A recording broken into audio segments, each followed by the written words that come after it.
Hi hello ನಮಸ್ತೆ ಸ್ನೇಹಿತರೆ, ಎಲ್ರಿಗೂ ಕೂಡ ಮತ್ತೊಮ್ಮೆ ನಿಮ್ಮ ಯೂಟ್ಯೂಬ್ ಚಾನಲ್ಗೆ ಪ್ರೀತಿಯ ಸ್ವಾಗತ.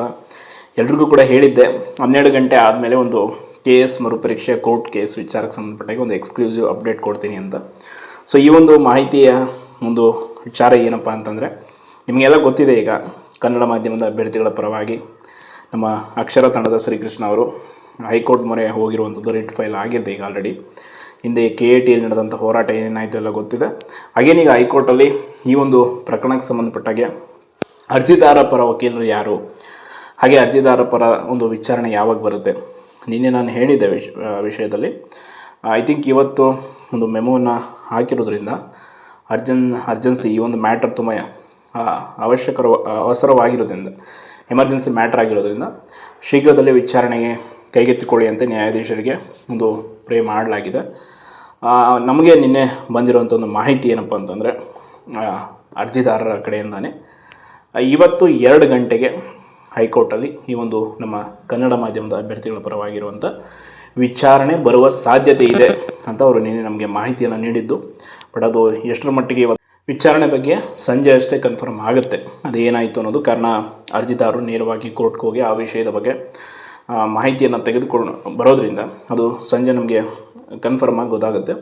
ಹಾಗೆ ಅವರು ಹೇಳಿರುವಂಥ ಇನ್ನೊಂದು ವಿಚಾರ ಅಂತಂದರೆ, ಈಗ ಅರ್ಜಿದಾರ ಪರ ಯಾರು ವಾದ ಮಾಡುವಂಥ ವಕೀಲರು ಅಂತಂದರೆ ಅರುಣ್ ಶ್ಯಾಮ್ ಅಂತೇಳಿ ನೀವು ಕೇಳಿರಬಹುದು ಅಂತ ಅಂದ್ಕೊಳ್ತೀನಿ ಈ ಹೆಸರನ್ನು. ಈಗಾಗಲೇ ತುಂಬ ಪ್ರಸಿದ್ಧಿಯನ್ನು ಪಡೆದಿರುವಂಥ ವಕೀಲರವರು. ಈ ಹಿಂದೆ ಅಡಿಷನಲ್ ಅಡ್ವೊಕೇಟ್ ಜನರಲ್ ಆಗಿದ್ದಂಥವರು ಮತ್ತು ಹಲವಾರು ಪ್ರಕರಣಗಳಲ್ಲಿ ತುಂಬ ಅನುಭವ ಇರುವಂಥ ವಕೀಲರು. ಅವರು ಅರ್ಜಿದಾರ ಪರವಾಗಿ ವಾದವನ್ನು ಮಂಡಿಸಲಿದ್ದಾರೆ ಅನ್ನೋದು ಮಾಹಿತಿ ಇದೆ.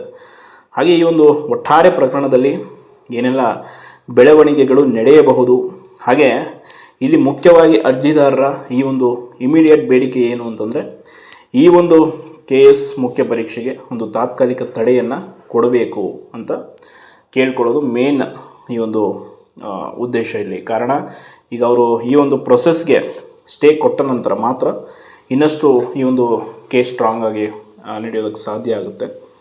ಕಾರಣ ಈಗ ಆಲ್ರೆಡಿ KVET ಅವರು TPS ಅವರು ಕೊಟ್ಟಿದ್ದಾರೆ. ಅದರ ಜೊತೆ ಅವ್ರಿಗೂ ಕೂಡ ಈ ವಿಷಯದ ಬಗ್ಗೆ ಗೊತ್ತು.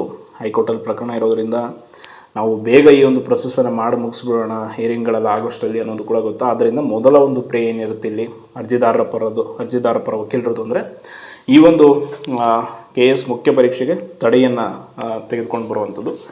ಶೋರ್ ಇದು ಆಯಿತು ಅಂತಂದರೆ ನೆಕ್ಸ್ಟ್ ಅಪ್ಕಮಿಂಗ್ ಏನು ಫರ್ದರ್ ಸ್ಟೆಪ್ಸ್ ಇರುತ್ತೆ ಅದನ್ನು ಈಸಿಯಾಗಿ ಇವರು ಮೂವ್ ಮಾಡ್ಕೊಂಡು ಹೋಗ್ಬೋದು. ಈ ಹಿಂದೆ ನೀವು ನೋಡಿದ್ದೀರ, KS ಪೂರ್ವಭಾವಿ ಪರೀಕ್ಷೆಗೆ ಒಂದು ಸ್ಟೇ ಇತ್ತು ಧಾರವಾಡದ ನ್ಯಾಯಾಲಯದಿಂದ. ಯಾಕೆ ಏನು ಅನ್ನೋದು ಕೂಡ ನಿಮಗದು ಸಂಪೂರ್ಣ ವಿಷಯ ಗೊತ್ತು.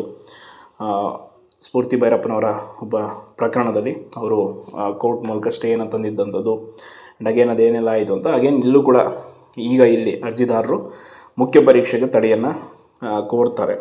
ಅದಾದಮೇಲೆ ಏನೇನಾಗುತ್ತೆ ಫರ್ದರ್ ಆ್ಯಂಡ್ ಇವತ್ತು ಸಂಜೆ ನಮ್ಗೆ ಏನು ಅಪ್ಡೇಟ್ ಸಿಗುತ್ತೆ ಅದೆಲ್ಲದರ ಬಗ್ಗೆ ಕೂಡ ತಿಳಿಸ್ತೀನಿ. ಸದ್ಯಕ್ಕೆ ಇಷ್ಟು ಒಂದು KS ಕೋರ್ಟ್ ಪ್ರಕರಣದ ಬಗ್ಗೆ ಮಾಹಿತಿ ಇದೆ. ಸೊ ಇದರಲ್ಲಿ ಪ್ರಕರಣದ ವಿಚಾರಣೆ ಆಗಿರ್ಬೋದು ಮತ್ತಿತರ ವಿಷಯ ಎಲ್ಲವನ್ನು ಕೂಡ ತಿಳಿಸಿದ್ದೀನಿ. ಇನ್ನು ಏನಾದರೂ ನಿಮಗೆ ಕೆಲವೊಂದಿಷ್ಟು ಸಂಶಯಗಳಿರುತ್ತೆ. ಈಗ ಆಗಿರುವಂಥದ್ದು ಇನ್ಜಸ್ಟಿಸ್ ಅನ್ನೋದು ಎಲ್ಲರಿಗೂ ಗೊತ್ತು. ಆಲ್ರೆಡಿ ಇದಕ್ಕೆ ಸಂಬಂಧಪಟ್ಟಾಗಿ ಏನೆಲ್ಲ ಮಾಡಬೇಕು ಪ್ರತಿಯೊಂದು ಹಂತದಲ್ಲೂ ಕೂಡ ಎಲ್ಲ ಹೋರಾಟಗಳು ಎಲ್ಲವೂ ಕೂಡ ಆಗೋಗಿದೆ. ಬಟ್ ಏನಾದರೂ ಕೂಡ ಜಸ್ಟಿಸ್ ಸಿಕ್ಕಿಲ್ಲ ಅನ್ನೋ ಒಂದು ಕಾರಣದಿಂದಾಗಿ ಇವತ್ತು ಹೈಕೋರ್ಟ್ಗೆ ಹೋಗಿ ಈ ಒಂದು ಕೇಸ್ ವಿಚಾರದಲ್ಲಿ ಫೈಟ್ ಮಾಡ್ತಾ ಇರೋದು. ಆ್ಯಂಡ್ ಈ ಫೈಟ್ಗೆ ಒಟ್ಟಾರೆಯಾಗಿ ಸ್ಟ್ರೆಂತಾಗಿ ನಿಂತಿರುವಂಥವ್ರು ಯಾರು ಅನ್ನೋದು ಕೂಡ ನಿಮ್ಗೆ ಗೊತ್ತೇ ಇದೆ. ನಮ್ಮ ಅಕ್ಷರ ತಂಡದ ಈಗ ಆಲ್ರೆಡಿ ಗೌರವ ರಾಜ್ಯಾಧ್ಯಕ್ಷರು ಅಂತ ಏನು ನೇಮಕ ಮಾಡಿದ್ದಾರೆ ನಮ್ಮ ಇನ್ಸೈಟ್ IASನ ಮುಖ್ಯಸ್ಥರಾದಂಥ ವಿನಯ್ ಕುಮಾರ್ ಜಿ ಸರ್ ಅವರು ಒಟ್ಟಾರೆಯಾಗಿ ಈ ಒಂದು ಪ್ರಕರಣಕ್ಕೆ ಬೆನ್ನೆಲುಬಾಗಿ ಈ ಒಂದು KS ಲೀಗಲ್ ಫೈಟ್ ಏನಿದೆ ಕನ್ನಡ ಮಾಧ್ಯಮ ಅಭ್ಯರ್ಥಿಗಳ ಪರವಾಗಿ ಅದರ ಸಂಪೂರ್ಣ ಹೊಣೆಯನ್ನು ಅವರು ಹೊತ್ಕೊಂಡಿದ್ದಾರೆ. ಅವರು ಈ ವಿಷಯದಲ್ಲಿ ಕಂಪ್ಲೀಟಾಗಿ ಎಲ್ಲ ಅಭ್ಯರ್ಥಿಗಳ ಪರವಾಗಿ ಇದ್ದಾರೆ.